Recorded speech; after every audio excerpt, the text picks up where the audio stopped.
Hey guys, what is going on? McMull2 here. Welcome back to my channel. Today I am bringing you footage of Phase 2 with the clones in Scarif Pathfinder. Overall, this team has done some pretty good damage. I've seen them pull upwards of 8 million. It's a really good alternative for you to use if you don't have a Jawa Scavenger that you have in your roster, but you do have Scarif Pathfinder.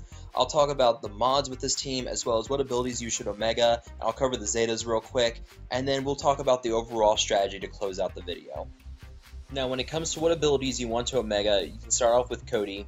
You absolutely want to Omega his basic for that plus 15% damage, and then you also want to Omega his special, the 2/12 attack, so he can get that minus 10% damage penalty, so you can maximize the damage from your clones and Pathfinder during that special move.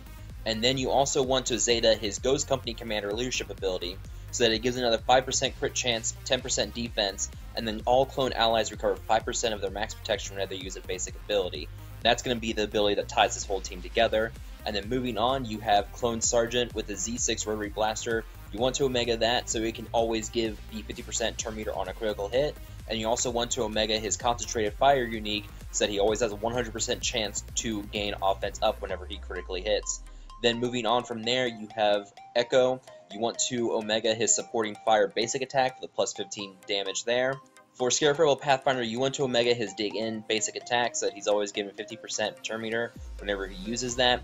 And then moving on to 5s, you want to Omega his basic attack, the dual D17 blasters, so that he's always doing a double attack on a target that already has speed down on it. You also want to Omega his combined fire special, so that it gives 75% bonus assist damage if calling in a clone to attack. And then for his tactical awareness unique, you don't have to Zeta it. I highly recommend that you Zeta it so that he gains that 50% turn meter whenever a clone takes damage, or 7.5% whenever non-clone ally takes damage. This is going to really help you with pushing those topples and makes them much easier. I recommend you put that Zeta on him, but it is by no means required for this team. Now, those are the recommended Omegas and Zetas to make this team reach its full damage potential, but to make it work at its basic level, you really only need a handful of them.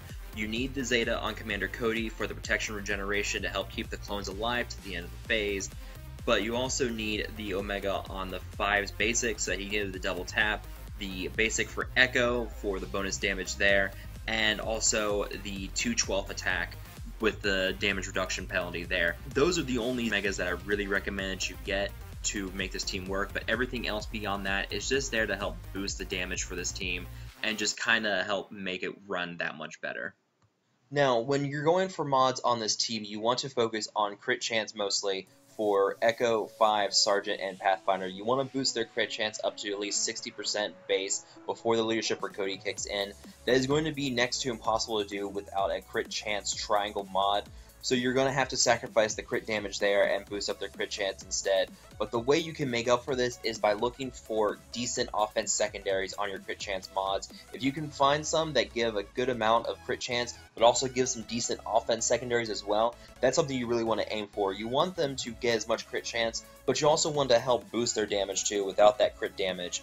So what I do for my clones is I give them actually crit damage mod sets that have really good crit chance secondaries. So if they're going to run that 180% crit damage with the mod set for crit damage, but also they're going to have a decent amount of crit chance. Mine's a little lower, about 55%, but I found that's a good balance there to help boost that damage a little bit while also mostly critting all the time. So getting that balance there is really important to have. Now for Cody, you want to throw as much speed on him as possible, and that's so you can help boost the damage for his 2/12. Really helps bring out the damage on your clone team overall. And I should note that if you can choose between two mods, one that's going to have a little more crit chance with a couple less points of speed, go for that one instead of the one with a little more speed with no crit chance, because Cody's also going to be very important for calling in those 2/12s and helping reduce its cooldown. If he's not critting, you really have to rely on your other characters. So getting as much crit chance on him as possible is really necessary, but focus mainly on his speed. You want him going fast, you want him calling those 2/12s as much as possible, and without those 2/12s, you're really not going to get good clean topples, and you're not going to get a lot of damage overall for your fight. So focus on that speed, and also look for some secondaries that help boost his crit chance as well. Now, when it comes to the overall strategy for this team, the main focus is going to be making sure that Cody can use his 2/12 attack as much as possible. And there's a couple different ways you can help with that. The main thing is using 5's basic to apply speed down, and then with that Omega, whenever Cody calls in his 2/12 attack, Fives is going to be doing a double tap, and with those double taps, you're going to minimize the risk of not getting enough critical attacks to reduce the cooldown for 212. Because remember, the cooldown for 212 is reduced by 1 for every critical hit that your team does during that attack. So getting all these critical hits in is vital, and that's why you want to boost the crit chance so much. You also have the basic from Pathfinder, who's given 15% bonus turn meter whenever he does his basic attack. He's always called in for that 212 as well, because it's all clone allies plus one other ally. So if you play your cards correctly and RNG really favors you, Echo attacks faster than Cody. So when you use that 212, like right here, you can see Echo attacks faster. He can boost the turn meter for Cody, and then Cody gets another 60% turn meter from his basic, and then the 15% from Pathfinder as well. And you can actually give 95% turn meter back to Cody with just that 1-2-12 attack. And every time that happens, you're talking a massive boost in damage, because that means you're basically just doing endless repeats of that 212 attack, and it's really boosting your damage overall. So you can see here the tank is up, and what I'm going to be doing is I'm going to be using the basic from 5s to help apply speed down to the turrets, and then calling in the 212 from Cody, help boost that damage and help knock down those turrets pretty quickly. You can follow up with a basic from Sarge, which is always going to guarantee a critical hit because of his unique, plus all the clones, and really modding him up. Really does some good damage there. So you can call in the 212 on a target with speed down, really does some good damage, and then just kind of whittle it down with the basics from Sarge. And you can see here I use the taunt from Pathfinder, knocks out the 2 turrets, and the tank is toppled again.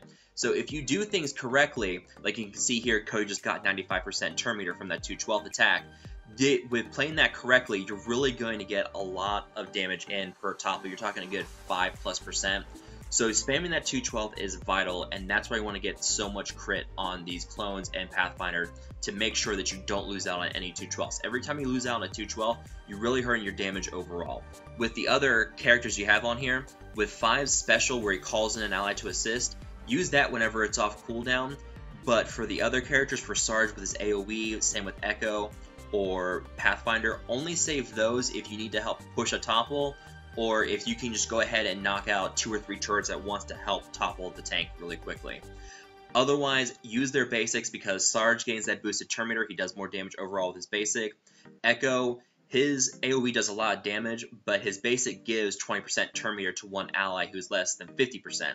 So again, that boosted turn meter is a bit more important than doing a massive amount of damage with his AoE. And Pathfinder, if you use his special instead of his basic, you're not going to get that 15% turn meter boosted to all of your allies. So getting those basics in with those other characters and using the special from 5s whenever it's off cooldown, and using 212 as much as possible with Cody, that's really going to do a lot of damage. Also, I really recommend with Cody, never use his ATTE unless you absolutely have to topple the tank.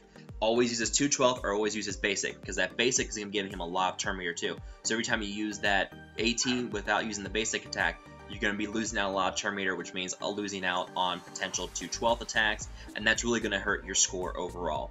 So that is pretty much it for the strategy. I'll let the rest of this fight play out, let you guys see the damage screen at the end. I know how much you guys love your damage screens.